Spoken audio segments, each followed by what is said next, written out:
कोकण आणि कोकणातली भूते ही खूपच फेमस झाली आहे. मला आवडतंय.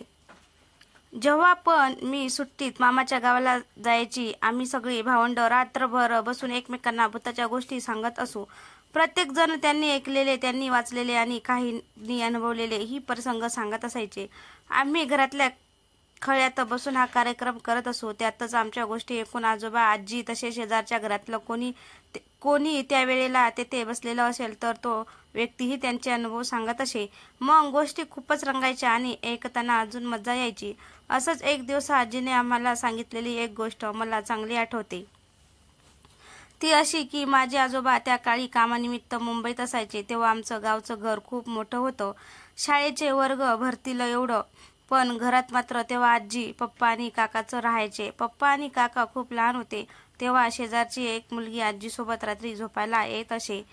तेव्हा घड्याळही नव्हते, त्यामुळे नक्की किती वाजले हे कळणंही कठीण होतं. तेव्हा आमच्या घराच्या पाठल्या दाराला एक आंब्याचे झाड होते.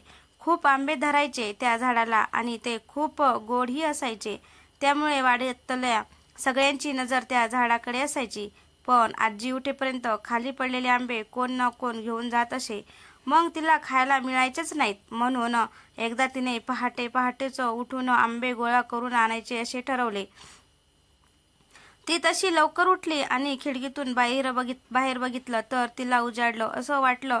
मग तिने शेजारी झोपलेल्या मिनूला, जी तिच्याबरोबर झोपायला यायची, तिला पण उठवलं आणि बोलली, मिनग्या उठ, उजाडलंसा वाटता, चल कोणी येऊच्या आधी आंबे गोळा करून आणूया. मग काय, मिनू पण उठली. पप्पा आणि काका दोघे गाढ झोपले होते. दोघी पाटल्या दाराला गेल्या. आजीने हळूच दाराला बाहेरून कडी लावली. बाहेर थोडा उजेड तर दिसत होता. दोघी आंब्याच्या झाडाजवळ गेल्या तर भरपूर आंबे पडलेले होते. दोघी ते वेचत चालल्या. त्यांची ओटी भरली तरी आंबे काही संपत नव्हते, अजून पडत होते. इतक्यात आजीला काठीचा आवाज आला आणि जणू काही त्यावर कोणी घुंगरू बांधले असतील, अगदी तसा. आजीने आवाज ऐकला, पण आंबे वेचण्याच्या नादात तिने दुर्लक्ष केलं. परंतु आवाज आला. आता मात्र आजी सावध झाली, कारण आंबे सुद्धा जास्तच पडत होते. तिने मिनू घाबरेल म्हणून मिनग्या चल, माफ झाले, आंबे उद्या येऊया असे बोलून पाटल्या दाराची कडी काढली आणि दोघी आत आल्या. तसा तो घुंगराचा आवाज हळूहळू कमी होत गेला. आजीने आंबे टोपलीत टाकले आणि हात पाय धुवून अंथरुणात झोपली आणि मिनूला म्हणाली, मिनग्या, मेल्या उजाडलाय नाही अजून. मंद्यारात हा चांदणा पडलेला म्हणून उजाडला असं वाटला. ती त्याची वाट होती आणि आपण त्याच्या वाटेवर आंबे गोळा करीत होताव म्हणून आंबे पण माप पडत होते. नशिबा आपल्या चांगला म्हणून माका सुचला नाही तर आपला काय खरं नव्हतं. आमच्या घराच्या पाटल्या दाराच्या आंब्याकडून देवचाराची जाण्याची वाट होती, म्हणजे आताही आहे, आणि या दोघी त्यांच्या वाटेवरच आंबे गोळा करीत होत्या. त्यामुळे त्यांची वाट अडली गेली. त्याने 2 वेळा इशारा केला, पण आजीचं नशीब चांगलं की ती दुसऱ्या इशाऱ्यावरच सावध झाली असं म्हणतात. देवचार हा गावाचा राखणदार असतो. हातात घुंगराची काठी, गुडघ्याभर धोतर, सुडौल शरीरयष्टी आणि डोक्यावर पगडी ह्या पेहरावात तो मुख्यतः आढळतो. काही वेळेला सरपटणाऱ्या प्राण्यांच्या स्वरूपातही त्यांचे दर्शन होते असे म्हटले जाते. कोकणातल्या प्रत्येक गावात एक महापुरुष आणि एक ग्रामदेवतेचे मंदिर असतेच.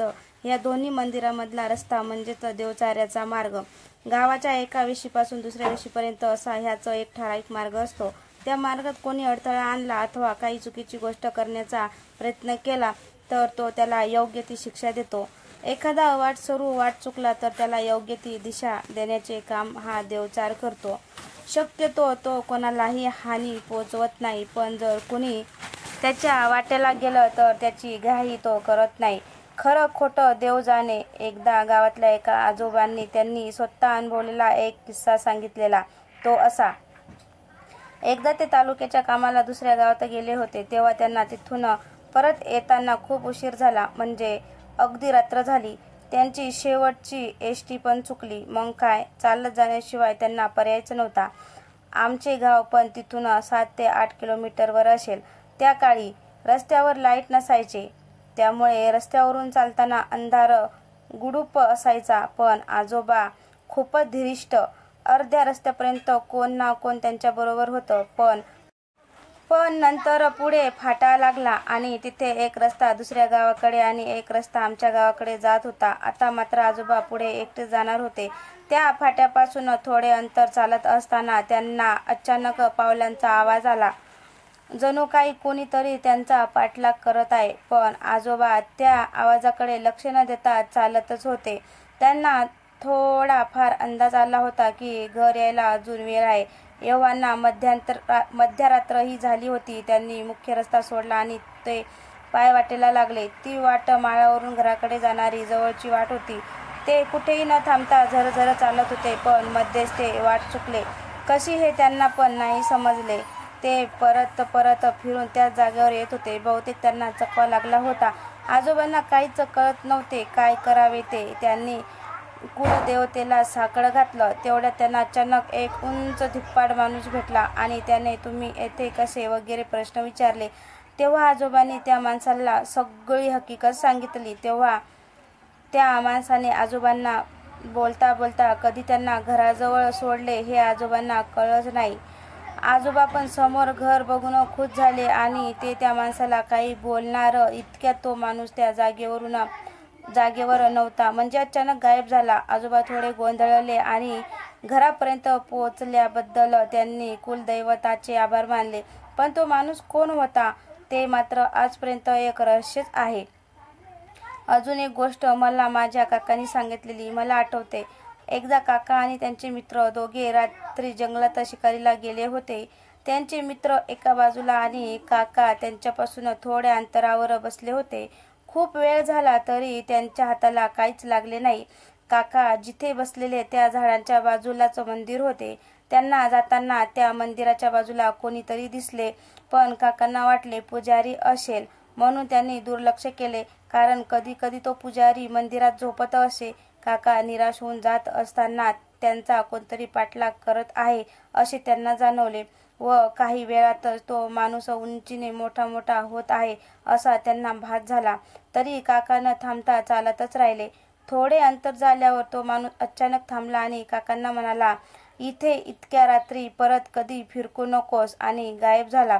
त्याने काकांना काही केले नाही. पण कदाचित काका जिथे बसलेले ती त्यांची जागा असेल आणि कदाचित त्यांची ठराविक वेळ ही असू शकते आणि काका जिथे त्यांच्या त्या वेळेला त्यांच्या जागेवरच होते त्याला ते आवडले नसेल आणि म्हणून त्याने काकांना घाबरवण्याचाही प्रयत्न केला. पण काका घाबरले नाही. ते चालतच राहिले. त्यांची हद्द पण काही अंतरापर्यंत होती व जसे काका त्यांच्या हद्दीच्या बाहेर गेले तशी त्यांनी काकांना समज दिली. असे काका म्हणाले होते. देव जाणो तो रहस्यमय माणूस कोण होता. पण त्याच गावात तो रहस्यमय उंच माणूस परत एकदा दिसलेला. म्हणजे झाले असे की त्या गावात डोंगरावर एक तळ आहे. छोट्या छोट्या झऱ्यामुळे ते नेहमी भरलेले असतं. असंच एकदा गावातील 3 ते 4 मुलं तिथे संध्याकाळी अंघोळीला गेली होती. मी अंधार पडायच्या आत घरी सुद्धा आलो. पण घरी आल्यावर एकाला आठवले की तो त्याचे घड्याळ तिथेच विसरला. तोपर्यंत रात्र झाली होती. मग काय, सगळेजण त्यापैकी एकाजवळ रिक्षा होती त्या रिक्षातून परत त्या जागी निघाले. रिक्षात सगळ्यांची मस्ती चाललेली. पण अचानक अर्ध्या रस्त्यात आल्यावर त्यांना त्यांच्या रिक्षासमोरून एक उंच माणूस गेल्याचा भास झाला आणि काही काळाच्या आत तो गायब झाला. जो रिक्षा चालवत होता त्याने त्याला स्पष्ट बघितले. पण काही न बोलता तो रिक्षा चालवत राहिला. मग जेव्हा ते सगळे त्या तळ्याजवळ राहिलेले घड्याळ घेऊन घरी आले तेव्हा एकमेकांना त्यांनी रस्त्यात बघितलेल्या माणसाबद्दल विचारले. तेव्हा अजून एकाने मी पण बघितले ह्या गोष्टीला दुजोरा दिला. कोण असेल ना तो उंच माणूस.